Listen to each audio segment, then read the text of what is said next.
Salut à tous les ados, je suis très contente de vous retrouver. J'espère que vous allez bien. Et aujourd'hui, j'avais à cœur de vous parler d'œufs. Non, pas d'œufs de Pâques, hein. Ça y est, c'est fini. Voilà. J'ai fait une petite expérience. Vous voyez que ces œufs, ils sont un peu particuliers. Il y a un œuf qui est carrément au fond de l'eau, il y en a un autre qui est au milieu, puis il y en a carrément le troisième qui surnage. En fait, ces œufs, ils représentent un peu nos vies en ce moment. Alors, je vais te décrire un peu 3 vies différentes et puis tu vas voir un peu peut-être dans quelle situation tu te trouves. Tout d'abord, en ce moment, il y a des gens, ils ont coulé. Ils ont coulé, ils n'ont plus le moral et ils se disent, le monde, il est fichu, économiquement, ça va être la catastrophe. Où est-ce qu'on va? Et ils sont tout au fond du gouffre, ils n'ont plus le moral. Et puis, il y a des personnes qui sont un petit peu plus positives, mais qui quand même craignent pour leur avenir. Alors eux, ils arrivent, ils ne sont pas tout à fait au fond, ils ne sont pas tout à fait au-dessus. Et c'est peut-être ton cas aussi. Toi, depuis que tu es petit, tu vas à l'église, on te parle de l'amour de Dieu, on te parle d'un Dieu extraordinaire et tu te dis, oui, au fond de moi, je sais qu'il existe ce Dieu, mais tu as peur. Tu as peur de tous les événements qui se passent aujourd'hui. Et puis, il y a le troisième œuf. Cet œuf-là, tu as vu, il surnage. Ça, c'est l'image de quelqu'un qui croit en Dieu, mais qui croit en un Dieu plein d'amour et qui croit et qui est sûr que Dieu lui viendra toujours en aide et sera toujours à ses côtés. Alors, je vais te donner 3 conseils de la part de Dieu pour que ta vie ressemble à cet œuf qui surnage. Surnage malgré les problèmes, surnage au-dessus de tous les soucis, surnage au-dessus de toutes les incompréhensions. Tout d'abord, il y a une chose qu'il faut que tu fasses, c'est qu'il faut que tu décides. Il faut que tu décides de croire en Dieu. Il faut que tu décides de croire en son amour. Il faut que tu décides de croire que pour toi, il a prévu un avenir magnifique. Et tu sais, la Bible en parle. Elle parle, il y a un verset particulier qui dit, dans Deutéronome chapitre 30, verset 19, c'est Dieu qui parle à l'homme, qui parle à la femme, qui parle à l'ado, qui parle même à l'enfant.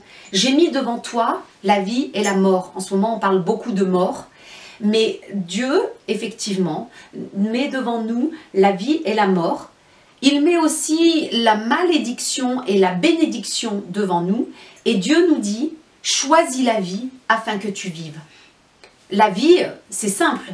La vie, c'est décider de croire en Dieu. La vie, c'est décider de croire que Jésus, il est allé jusqu'au bout à la croix. Il a donné sa vie pour toi, afin que tu sois heureux, afin que tu croives pleinement en lui et à un avenir magnifique.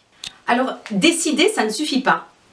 Parce que, par exemple, je vais te donner un exemple super, c'est que tu peux décider d'acheter un bon gâteau, mais si tu ne rentres pas dans la pâtisserie et que tu ne choisis pas ton gâteau et que tu ne choisis pas de l'acheter, il ne va rien se passer.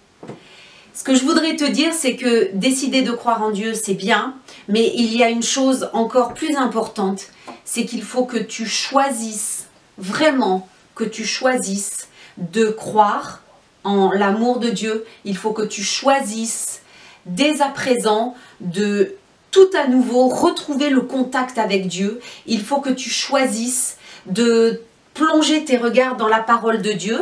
D'ailleurs, je reprends ma Bible et tu vois, dans Jérémie chapitre 29 verset 11, il est dit « Car je connais les projets que j'ai formés sur vous, dit l'Éternel, projets de paix et non de malheur, afin de vous donner un avenir et de l'espérance. » La seule chose que Dieu veut te donner actuellement, c'est un avenir et de l'espérance.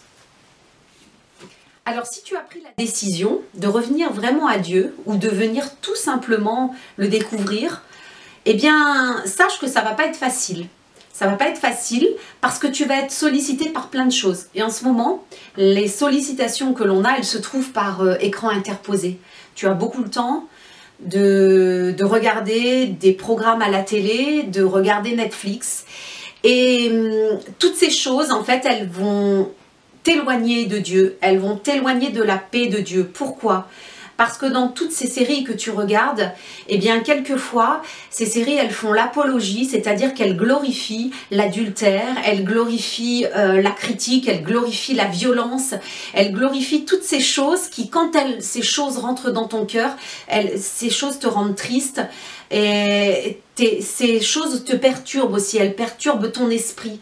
Et il faut que tu apprennes à résister à ces choses négatives qui ne viennent pas de Dieu, mais qui viennent du diable. Il ne faut pas avoir peur de ce mot. D'ailleurs, je reprends encore ma Bible, et il y a un troisième et dernier verset que j'aimerais que tu comprennes, et que tu puisses prendre ce verset vraiment pour toi. C'est que Jacques, dans Jacques chapitre 4, verset 7, il nous est dit « Soumettez-vous donc à Dieu ». C'est-à-dire, soumettez-vous à ce que Dieu vous demande, soumettez-vous à ce que Dieu veut pour vous, c'est-à-dire que vous regardiez des choses saines, que vous vous nourrissiez d'images qui vont vous apporter la paix dans votre cœur. Alors soumettez-vous donc à Dieu et résistez au diable. Mais, ce qui est génial, c'est la fin du verset. C'est que si on résiste à toutes ces choses, eh bien, il nous est dit, il fuira loin de vous. C'est tellement simple, les choses avec Dieu. C'est tellement simple de résister quand on sait que ensuite, eh bien, le diable fuira loin de nous. Voilà les ados, c'est ce que j'avais à vous dire pour aujourd'hui. Alors, je vous donne rendez-vous très bientôt pour une nouvelle vidéo. Soyez bénis dans le Seigneur, prenez soin de vous et à bientôt.